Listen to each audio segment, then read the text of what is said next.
Hello everyone, welcome back to my YouTube channel. आशा करता हूँ आप सभी स्वस्थ होंगे। तो आज से हम अपने कंप्यूटर फंडामेंटल की मिसलेनियस सीरीज स्टार्ट कर रहे हैं। तो आज का हमारा फर्स्ट लेक्चर है जहाँ पे हम जितने भी मिसलेनियस कंसेप्ट्स हैं जो कंप्यूटर फंडामेंटल में बार बार पूछे जाते हैं एग्जाम में, आज हम उनको डिस्कस करेंगे। तो आज का फर्स्ट क्वेश्चन था a light sensitive device that convert drawing, printed text और other images into digital form.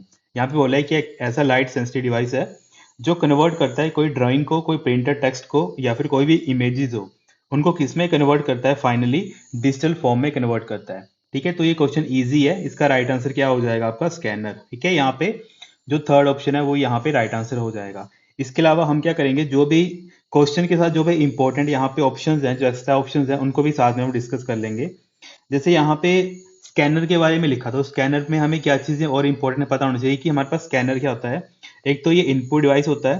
ठीक है, फर्स्ट क्वेश्चन एक बार एग्जाम में पूछा गया था, स्कैनर क्या इनपुट डिवाइस होता है। इसके अलावा स्कैनर में पूछा जाता है कि how many types of scanner.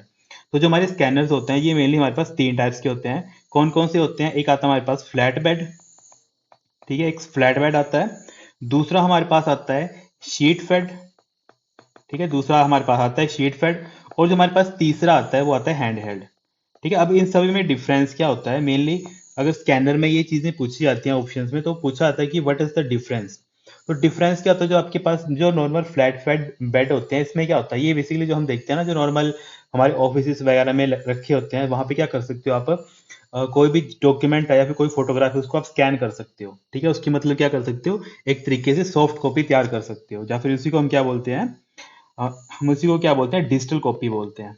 ठीक है, तो डिजिटल कॉपी तैयार करने के लिए अब ये किसको करते हैं, जो मेनली हमारे ऑफिस वगैरह में यूज किए जाते हैं। दूसरा आता है हमारे पास शीट फेड।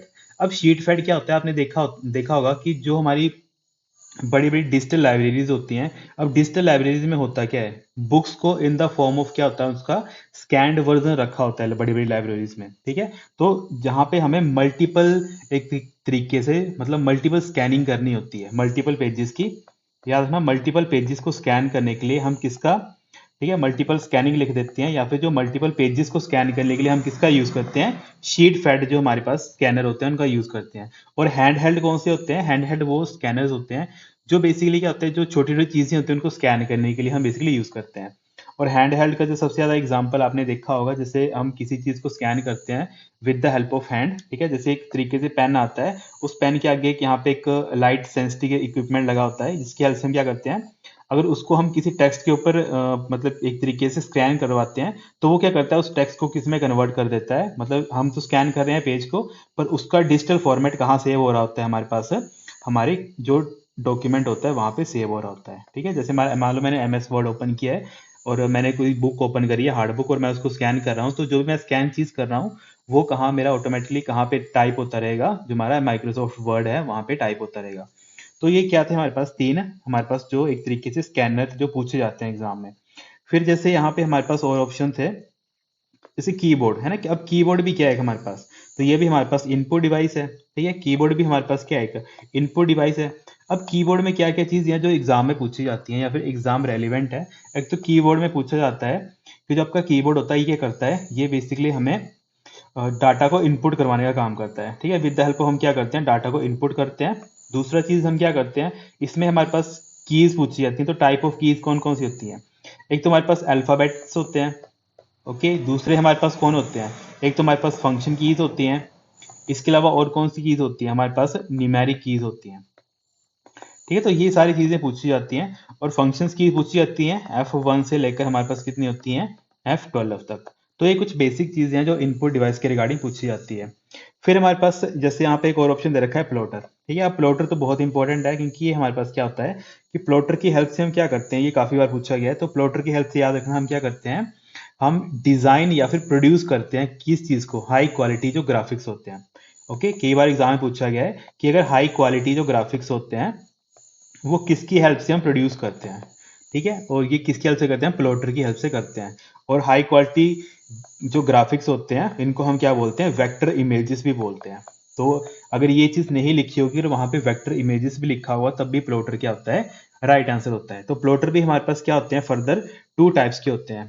टू टाइप्स के कौन कौन से हम पढ़ते हैं, एक आते हैं हमारे पास फ्लैट बेड, ओके, अब फ्लैट बेड कहाँ पे यूज करते हैं, जहाँ पे हमें बड़े बड़े बैनर प्रिंट करने होते हैं। ठीक है, तो यहाँ पे लिख सकते हैं हम कि जो हमारे पास लार्ज क्या होता है, जो हमारे पास लार्ज प्रिंट्स हमने करने होते हैं वहां पे हम यूज करते हैं।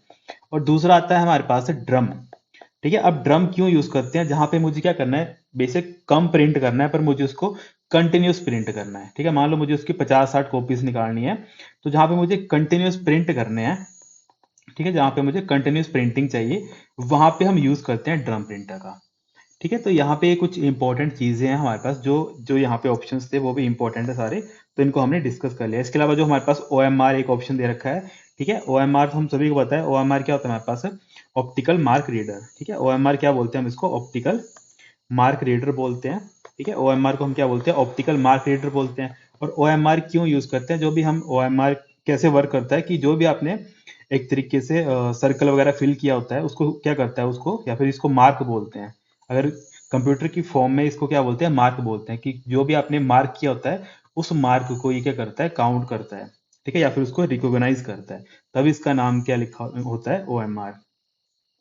फिर नेक्स्ट क्वेश्चन हम देख लेते हैं, विच protocol provide the email facility among different host. अब यहाँ पे बोला है कि अगर आपके पास डिफरेंट डिफरेंट होस्ट हैं, ओके, और उनके बीच में जो ईमेल फैसिलिटी है वो कौन प्रोवाइड करता है, कौन सा प्रोटोकॉल प्रोवाइड करता है। ठीक है, तो पहली चीज तो प्रोटोकॉल होता है कि अगर किसी को पता नहीं है तो आपको याद रखना है, प्रोटोकॉल्स क्या होते हैं, कुछ सिद्धांत होते हैं, या फिर इनको क्या बोलते हैं, सेट ऑफ रूल्स होते हैं कुछ। ठीक है, सेट ऑफ रूल्स क्या है, मतलब एक डिवाइस से दूसरी डिवाइस पर आपको कुछ कनेक्ट करवाना है, तो उसको आपको कैसे कनेक्ट कराना है ताकि उनमें कनेक्शन के बाद कोई दिक्कत ना आए, उसको बोलते हैं सेट ऑफ रूल्स। ओके, और यहाँ पे बोला कि ईमेल फैसिलिटी जो प्रोवाइड होती है डिफरेंट डिफरेंट होस्ट के बीच में। ठीक है, फॉर एग्जांपल मान लेते हैं एक कंप्यूटर ये है, दूसरा कंप्यूटर ये है। अब इन दोनों के पास अपनी कोई ईमेल्स हैं और इनको आपस में कोई मेल शेयर करनी है, तो इनको जो आपस में जो मेल शेयर करनी है वो इजीली शेयर हो पाए, इसके लिए कुछ रूल्स बनाए जाते हैं, या फिर कोई प्रोटोकॉल होता है जो इसके लिए बनाया गया होता है। उस प्रोटोकॉल का नाम क्या होता है, बस वो चीज पूछी है। तो इसका राइट आंसर क्या आ जाएगा आपके पास, सेकंड ऑप्शन। ठीक है, सेकंड ऑप्शन यहाँ पे राइट आंसर हो जाएगा। अब जरा सेकंड ऑप्शन को थोड़ा डिटेल में देख लेते हैं। सेकंड ऑप्शन होता क्या है, इसको हम बोलते क्या है, SMTP को, इसको बोलते हैं सिंपल मेल ट्रांसफर प्रोटोकॉल। ठीक है, इसका नाम भी क्या है, simple mail transfer protocol, transfer protocol, है ना। अब यहाँ पे इससे आपको लग रहा है पता इजीली कि जो अब हमारे पास अगर हमें मेल सेंड करनी है तो हम किसका यूज करते हैं, सिंपल मेल ट्रांसफर प्रोटोकॉल का यूज करते हैं। ठीक है, अब जो कुछ एक्स्ट्रा पॉइंट्स आते हैं सिंपल मेल ट्रांसफर प्रोटोकॉल में, अब ये क्वेश्चन तो उनके लिए हो गया जिनका बेसिक एग्जाम है। अगर किसी को थोड़ा हाई एंड पढ़ना, जैसे प्रोग्रामर वगैरह होते हैं या फिर ऑपरेटर वगैरह होते हैं, उनसे क्या क्वेश्चन पूछा जाता है, उनसे क्वेश्चन पूछा जाता है कि जो आपका SMTP है वो कौन से पोर्ट के ऊपर काम करता है। ठीक है, और अगर इन जनरल किसी को पोर्ट के बारे में समझना है तो पोर्ट ऐसा समझ सकते हैं कि एक रास्ता है। ठीक है, मान लेते हैं एक कंप्यूटर और ये कंप्यूटर के बीच में क्या है, कुछ यहाँ पे रास्ते ओपन है कि कोई भी इंफॉर्मेशन होगी वो यहाँ से सेंड होगी और यहीं से वो क्या होगी, रिसीव होगी। ठीक है, तो ये क्या एक तरीके से पोर्ट है। ठीक है, इसी को हम क्या बोलते हैं, पोर्ट, मतलब बोल सकते हैं कि एक ऐसा रास्ता है जहां से हम क्या कर सकते हैं, कोई भी इंफॉर्मेशन को सेंड या फिर रिसीव कर सकते हैं। तो वही चीज बोले कि जो आपके पास SMTP प्रोटोकॉल होता है ये किस पोर्ट का यूज करता है। ठीक है, तो बाय डिफॉल्ट ये किस पोर्ट नंबर का यूज करता है, 25 का यूज करता है। ठीक है, इंपॉर्टेंट क्वेश्चन है। और एक बार एग्जाम में पूछा गया था प्रोग्रामर की एग्जाम में कि जो सिक्योर कनेक्शन होता है, ठीक है, अब देखो नॉर्मली तो हम सेंड कर सकते हैं, फॉर एग्जांपल मैंने एक कंप्यूटर ने क्या भेजा, हेलो भेज दिया इसको दूसरे कंप्यूटर को, तो ये डायरेक्टली ऐसे पहुंच गया। और मान लो बीच में कोई थर्ड पर्सन था, वो भी इस मैसेज को रीड कर सकता है, पर मैं चाहता हूं कि मेरा हेलो कोई थर्ड पर्सन और रीड ना कर पाए, तो उसके लिए मैं क्या करता हूँ, हेलो को इनक्रिप्ट कर देता हूँ। ठीक है, तो हेलो को मैंने कुछ ऐसे करके भेज दिया, XYZ 1 2 3 करके भेज दिया, पर जब वो रिसीवर के पास गया तो रिसीवर ने उसको डिकोड कर लिया, उसका मतलब है हेलो। ठीक है, पर अगर ये मेरा सेंटर वाला मैसेज है जो एक तरीके से इनक्रिप्ट किया था, अगर ये किसी और के पास जाएगा तब भी वो उसको समझ नहीं पाएगा। ठीक है, इसको हम बोलते हैं इनक्रिप्शन। तो अगर मुझे इनक्रिप्ट मेल भेजनी होती है तो उसके लिए एग्जाम में क्वेश्चन पूछा गया था कि आपके पास अगर क्वेश्चन था कि if you want to send the secure connection या फिर establish the secure connection, which port you will choose. ठीक है, तो वहां पे राइट आंसर क्या था वहां पे उसका, कि अगर आपको क्या करना है, सिक्योर कनेक्शन करना है। ठीक है, सिक्योर कनेक्शन के लिए कौन सा पोर्ट यूज करते हैं, इसके लिए आप यूज करते हो या तो 587, अगर 587 ऑप्शन में ना हो तो 465 का भी आप यूज कर सकते हो। ठीक है, इसको हम बोलते हैं इनक्रिप्टेड। इनक्रिप्टेड अगर आपको क्या करनी है, ट्रांसमिशन करनी है। इंपॉर्टेंट है क्योंकि ये एग्जाम में पूछा गया क्वेश्चन है। फिर हमारे पास अगर यहाँ पे देखिए, यहाँ पे राइट आंसर क्या है हमारा बी। अब बी में जो पॉइंट्स इंपॉर्टेंट थे वो तो मैंने आपको बता दिए। इसके अलावा कुछ और पॉइंट्स आते हैं, जैसे हमारे पास यहाँ पे है FTP। ठीक है, FTP हम क्यों यूज करते हैं? मेनली ये क्या होता है, हमारे पास जो क्लाइंट और सर्वर होते हैं इनके बीच में जो फाइल्स ट्रांसफर करनी होती है उसके लिए हम यूज करते हैं। ठीक है, मान लेते हैं ये हमारे पास एक सर्वर आ गया और ये हमारे पास आ गया एक कंप्यूटर, जो मेरा मान लो ये आ गया क्लाइंट। ठीक है, क्लाइंट को मान लो कोई फाइल चाहिए थी। ठीक है, तो उसने क्या किया, रिक्वेस्ट भेजी सर्वर को, फिर सर्वर ने उसको क्या कर दिया, रिस्पॉन्स कर दिया। तो जो रिक्वेस्ट और रिस्पॉन्स के बिहाफ पे जो फाइल्स का ट्रांसफर होगा वो कौन से प्रोटोकॉल की हेल्प से होगा, FTP की हेल्प से होगा। ठीक है, तो मैंने आपको प्रोटोकॉल पहले बता दिया, होता क्या, ये कुछ सिद्धांत होते हैं या फिर रूल्स होते हैं जिनकी हेल्प से क्या होता है, कोई भी चीज मतलब या फिर सेंड होगी या तो वो क्या होगी, रिसीव होगी। तो अगर पूछा जाए कल को कि अगर आपको ट्रांसफर करना है फाइल्स को डिफरेंट क्लाइंट और सर्वर के बीच में, तब आप किसका यूज करते हो, FTP का यूज करते हो। इसके अलावा FTP का और क्या चीज इंपॉर्टेंट थी, FTP में पूछा जाता है कि what is the port number. ठीक है, तो पोर्ट नंबर क्या होता है, वही जो मैंने आपको बताया, एक तरीके से एक मतलब एक तरीके से एक रास्ता है। ठीक है, जहां जिसकी हेल्प से आप क्या कर सकते हो। ठीक है, तो अगर पोर्ट नंबर 21 ऑप्शन में दिया होगा तो इसका मतलब है कि इस पोर्ट से आप क्या कर सकते हो, कंट्रोल कर सकते हो किस चीज को, जो भी कमांड्स आनी होती हैं।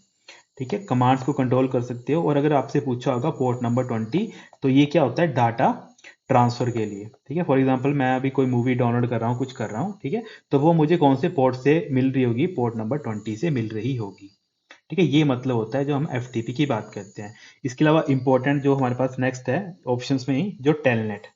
ठीक है, अब टेलनेट क्यों इंपॉर्टेंट है, क्योंकि जो हमारा टेलनेट होता है इसको हम एक दो तीन पॉइंट्स पूछे जाते हैं, इसको बोलते हैं हम टेलीटाइप नेटवर्क। ठीक है, पहला पॉइंट तो ये पूछा जाता है कि टेलनेट की फुल फॉर्म क्या होती है, टेलीटाइप नेटवर्क। दूसरा इसमें पूछा जाता है कि ऐसा कौन सा प्रोटोकॉल है जिसकी हेल्प से हम क्या कर सकते हैं, रिमोटली एक्सेस कर सकते हैं। तो अगर ये भी आपको इंपॉर्टेंट पॉइंट है, ये सभी एग्जाम में पूछा जाता है कि अगर आपको क्या करना है, रिमोट एक्सेस करना है, ठीक है, टू अनदर कंप्यूटर।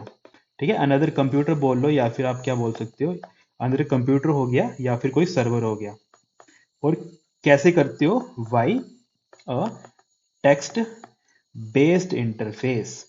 ठीक है, टेक्स्ट बेस्ड इंटरफेस, जिसको हम क्या बोलते हैं, कमांड लाइन इंटरफेस भी बोलते हैं। ठीक है, या फिर इसको बोलते हैं CLI, कमांड लाइन इंटरफेस।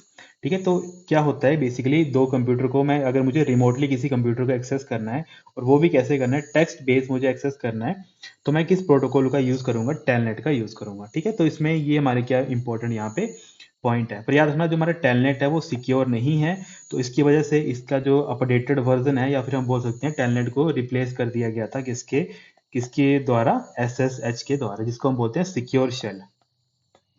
ठीक है, कई बार ये चीजें बेसिक चीजें हैं, बस ऐसे करके फुल फॉर्म ही पूछी जाती हैं कई बार, है ना। तो यहाँ पे ये सारे इंपॉर्टेंट है। फिर जैसे हमारे पास एक ऑप्शन और बचता है इसमें, कि जो हमारे पास SNMP है। ठीक है, अब SNMP क्या डिनोट करता है, ये होता है हमारे पास सिंपल नेटवर्क मैनेजमेंट प्रोटोकॉल। ठीक है, इसको हम बोलते हैं सिंपल नेटवर्क मैनेजमेंट प्रोटोकॉल। ठीक है, अब ये सिंपल नेटवर्क मैनेजमेंट प्रोटोकॉल काम क्या करता है। ठीक है, अब याद रखना जितने भी हमारे पास नेटवर्क में जितने भी डिवाइसेस अटैच होते हैं, ठीक है, फॉर एग्जांपल मैं ले लेता हूँ, मेरे पास कोई एक नेटवर्क बना है यहाँ पे। अब यहाँ पे बड़े सारे कंप्यूटर्स अटैच है और यहाँ पे बड़े सारे डिवाइसेस हैं। फॉर एग्जांपल ये मेरा रूटर आ गया। ठीक है, रूटर आ गया मेरे पास। इसके अलावा मेरे पास इन्हीं दोनों डिवाइसेस का एक कॉमन प्रिंटर आ गया। ठीक है, यहाँ पे प्रिंटर आ गया, यहाँ पे रूटर आ गया, मान लेते हैं स्विच आ गया। ठीक है, स्विच भी एक नेटवर्किंग डिवाइस होता है। तो मैं बोल सकता हूँ कि जितने भी मेरे पास नेटवर्किंग डिवाइस होते हैं, अगर मुझे इनको मैनेज करना है तो मैं किस प्रोटोकॉल का यूज करूंगा, SNMP का यूज करूंगा। ठीक है, तो हम समझ सकते हैं सिंपल नेटवर्क मैनेजमेंट प्रोटोकॉल क्या करता है, कि जितने भी डिवाइसेस होते हैं उनको मॉनिटर करने का काम करता है। ओके, और ये जो नेटवर्क एडमिनिस्ट्रेटर्स होते हैं, ये क्या करते हैं, जो SNMP है इस प्रोटोकॉल को यूज करते हैं ताकि वो ट्रैफिक को एनालाइज कर पाए।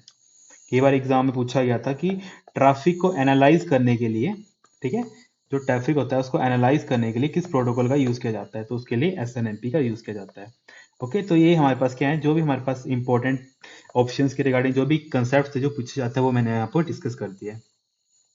फिर नेक्स्ट क्वेश्चन था, a basic architecture of computer was developed by. तो जो बेसिक आर्किटेक्चर था ये किसके द्वारा दिया गया था, ये दिया गया था जॉन वॉन न्यूमन के द्वारा। तो यहाँ पे क्या हो जाएगा, आपका फर्स्ट ऑप्शन राइट आंसर हो जाएगा। ठीक है, इसके अलावा जो हमारे पास ऑप्शन दे रखा है, चार्ल्स बेबेज, ये क्या थे हमारे पास, फादर ऑफ कंप्यूटर।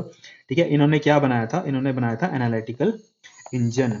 ठीक है, एनालिटिकल इंजन बनाया था, जिसकी हेल्प से क्या हुआ था, इनको बोला गया था, कब बनाया था, 1830s में बनाया था, और जिसकी वजह से इनको क्या बोला था, फादर ऑफ कंप्यूटर बोला था। इसके अलावा जो हमारे पास ब्लेज पास्कल थे, ठीक है, इन्होंने क्या बनाया था, इन्होंने बनाया था पास्कलाइन, ठीक है, पास्कलाइन कैलकुलेटर बनाया था। ये बेसिकली क्या था, पास्कलाइन एक तरीके से जो मैकेनिकल क्या था, कैलकुलेटर था। ये चीजें पूछी जाती हैं। ओके, फिर नेक्स्ट जो ऑप्शन दे रखा था गार्डन मूर, ठीक है। अब गार्डन मूर क्या है, ये हमारे पास क्या है, को फाउंडर है, ठीक है। किसके को फाउंडर है, इंपॉर्टेंट है ये, ठीक है। ये को फाउंडर है किसके, जो हमारे पास इंटेल कंपनी है, ठीक है। इंटेल क्या बनाती है, हमारी माइक्रो प्रोसेसर्स को बनाती है, ठीक है। तो एक बार क्वेश्चन पूछा गया था कि जो हमारे पास माइक्रो प्रोसेसर कंपनी है उसके को फाउंडर का क्या नाम है, तो उनका नाम था गार्डन मूर। और ये किसके लिए फेमस है, एक तो ये को फाउंडर है इंटेल के, दूसरा इनके द्वारा एक लॉ दिया गया था उसके लिए ये फेमस है, ठीक है। लॉ कौन सा था, एक मूर्स लॉ था एक। अब मूर्स लॉ एक्चुअल में था क्या, ये बोलता था कि जितने मतलब हर 2 साल में क्या होगा, जो ट्रांजिस्टर्स होंगे किसी डिवाइस के ऊपर उनकी संख्या बढ़ती जाएगी। फॉर एग्जांपल लेते हैं, कोई ईयर है 1942, यहाँ पे एक सेमीकंडक्टर डिवाइस है कोई हमारे पास, अगर इसमें एक तरीके से 2 ट्रांजिस्टर लगे हैं या फिर कोई भी इक्विपमेंट लगे हैं, वो अगले 2 साल बाद क्या हो जाएंगे, दुगने हो जाएंगे, ठीक है। तो 2 से वो 4 हो जाएंगे, 4 से फिर वो 8 हो जाएंगे, 8 से फिर 16, ठीक है। हर 2 साल में वो क्या होंगे, उनकी जो संख्या है वो एक्सपेंशनली ग्रोथ करेगी। तो ये था एक मूर्स लॉ, जो किनके द्वारा दिया गया था, गार्डन मूर के द्वारा दिया गया था। फिर हमारे पास नेक्स्ट क्वेश्चन है, in order to tell Excel that we are entering a formula in a cell, ठीक है। तो अगर हमें एक्सेल को बताना है कि हम फॉर्मूला एंटर कर रहे हैं सेल में, तो वो हम पता है किससे हम स्टार्ट करते हैं, इक्वल टू सिंबल से स्टार्ट करते हैं। तो यहाँ पे सिंपल है, डी हमारा राइट आंसर हो जाएगा। फिर नेक्स्ट क्वेश्चन है, in how many generation a computer can be classified. तो कंप्यूटर को हमने कितनी जनरेशन में क्लासीफाई किया है, 5 जनरेशन में क्लासीफाई किया है ना। First generation, second generation, third, fourth and fifth, ठीक है। फर्स्ट जनरेशन में हम वैक्यूम ट्यूब्स, ठीक है, का यूज करते थे। सेकंड में हम ट्रांजिस्टर्स का यूज करते हैं। थर्ड में हम आईसीज का यूज करते हैं, इंटीग्रेटेड सर्किट जिनको बोलते हैं। फोर्थ में हम माइक्रो प्रोसेसर का यूज करते हैं। और फिफ्थ में हम क्या करते हैं, बेसिकली हम एआई वगैरह का कंसेप्ट पढ़ते हैं यहाँ पे, ठीक है। एआई पढ़ते हैं, बाकी माइक्रो प्रोसेसर तो चलते हैं, पर माइक्रो प्रोसेसर हम कौन से पढ़ते हैं, किस टाइप के, यूएलएसआई पढ़ते हैं, ठीक है, अल्ट्रा लार्ज स्केल इंटीग्रेशन। इसके अलावा फोर्थ जनरेशन में हम कौन से पढ़ते हैं, एक हम एलएसआई पढ़ते हैं, लार्ज स्केल इंटीग्रेशन, एक हम पढ़ते हैं मीडियम स्केल इंटीग्रेशन, और एक हम पढ़ते हैं वीएलएसआई, जिसको हम बोलते हैं very large scale integration. Okay, तो ये पूरा का पूरा ओवरव्यू था, जितने हमारे पास जो जनरेशन होती हैं टाइप की, वो उनका हमारे पास क्या है, यहाँ पे ओवरव्यू है। फिर नेक्स्ट क्वेश्चन है, fifth generation computer are based on, है ना। मैंने वैसे अभी आपको बता दिया, जो हमारे पास फिफ्थ जनरेशन कंप्यूटर होते हैं ये किस पे बेस होते हैं। एक चीज तो यहाँ पे आ गई। अब देखो फिफ्थ जनरेशन, वहां पे यहाँ पे ये ऑप्शन नहीं दे रखा था, यूएलएसआई ऑप्शन नहीं दे रखा था, पर यहाँ पे क्या दे रखा है, आर्टिफिशियल इंटेलिजेंस। तो यहाँ पे क्या होगा, फर्स्ट यहाँ पे राइट आंसर हो जाएगा, ठीक है। अगर बाई चांस ऑप्शन में क्या क्या चीजें दी पूछी जाती हैं फिफ्थ जनरेशन के रिगार्डिंग, ओके, तो कई बार ये पूछा गया था कि आपकी फिफ्थ जनरेशन है वो कहाँ से, कब से स्टार्ट हुई है, तो 1989 से वो क्या हुई, स्टार्ट हुई है। दूसरा क्वेश्चन पूछा जाता है कि जो आपके पास फिफ्थ जनरेशन है वहां पे कौन सी टेक्नोलॉजी यूज की गई है, यूएलएसआई यूज की है। इसके अलावा ये चीज पूछी जाती है किसके ऊपर बेस होते हैं, तो आर्टिफिशियल इंटेलिजेंस के ऊपर बेस होते हैं। और एक और कंसेप्ट आता है, पूछा जाता है कि जो आपके पास आर्टिफिशियल इंटेलिजेंस होता है, ठीक है, एआई किस किस से मतलब बना है एक तरीके से, तो मशीन लर्निंग, एक आता है नेचुरल लैंग्वेज प्रोसेसिंग एनएलपी, और एक आता है रोबोटिक्स, ठीक है। इन तीनों से मिलकर क्या बना है, आपके पास एआई बना है। और इसके अलावा एक और कंसेप्ट पूछा जाता है फिफ्थ जनरेशन में, पैरेलल प्रोसेसिंग, ठीक है। तो इनमें से कोई भी चीज पूछी जाएगी आपसे, तो इसका मतलब क्या है कि वो फिफ्थ जनरेशन के बारे में है, ठीक है। ये सारी जो पॉइंट्स है वो इंपॉर्टेंट है। फिर नेक्स्ट क्वेश्चन आ गया हमारे पास, first generation of computer was based on, दो फर्स्ट जनरेशन कंप्यूटर है वो किस पे बेस है, मैंने अभी अभी आपको बताया किस पे बेस है, ये हमारे वैक्यूम ट्यूब के ऊपर हमारे बेस हैं, ठीक है। और यहाँ पे अगर आपको इंपॉर्टेंट पॉइंट्स और लिखने हैं वैक्यूम ट्यूब के बारे में, तो आपको ये पता होना चाहिए कि जो आपके वैक्यूम ट्यूब हैं ये किसके द्वारा बनाए गए थे, ये बनाए गए थे जॉन एम्ब्रोस के द्वारा, ठीक है। यहाँ पे बता देता हूँ इसको, जॉन एम्ब्रोस के द्वारा बनाए गए थे। इनका पूरा नाम था जॉन एम्ब्रोस फ्लेमिंग, ठीक है। और इन्होंने कब बनाया था इसको, ठीक है, इनके द्वारा बनाया गया था 16 नवंबर 1904, ठीक है। और जॉन एम्ब्रोस कौन थे, ये बार पूछा गया था एग्जाम में कि जो इन्होंने फर्स्ट वैक्यूम ट्यूब बनाया थे वो कौन सी कंट्री को बिलोंग करते थे, ठीक है। तो ये क्या थे, ब्रिटिशर्स थे, ठीक है। तो ये 3 पॉइंट्स है वो इनको आपने याद रखना है इसमें। फिर हमारे पास नेक्स्ट क्वेश्चन है, micro processor was introduced in which generation of computer. तो माइक्रो प्रोसेसर भी मैंने अभी आपको बता दिया कौन सी जनरेशन में आए थे, ये हमारे फोर्थ जनरेशन में आए थे। तो यहाँ पे क्या होगा, बी हमारा राइट आंसर हो जाएगा। और माइक्रो प्रोसेसर के बारे में भी अगर आपको इन्वेंटर इनके पता होने चाहिए, तो जो माइक्रो प्रोसेसर थे इनके इन्वेंटर कौन कौन थे। एक तो हमारे पास मार्शियन मार्शियन हॉफ, ठीक है, आपको इन तीनों के नाम याद रखने हैं। एक के नाम थे फेडरिको, ठीक है, फेडरिको फैगिन, और तीसरे थे हमारे टेड हॉफ। ठीक है, तीनों इंपॉर्टेंट है, एग्जाम में इनमें से कुछ भी आ सकता है। ओके, और ये माइक्रो प्रोसेसर कौन सी कंपनी के द्वारा बनाए होंगे, इंटेल के द्वारा बनाया गया था। ठीक है, इसके अलावा एक और चीज जो इंपॉर्टेंट है, फर्स्ट माइक्रो प्रोसेसर कौन था हमारे पास, इंटेल का 4004, और ये कितने का था हमारे पास, 4 बिट का माइक्रो प्रोसेसर था, और ये कब बना था हमारे पास 1971 में।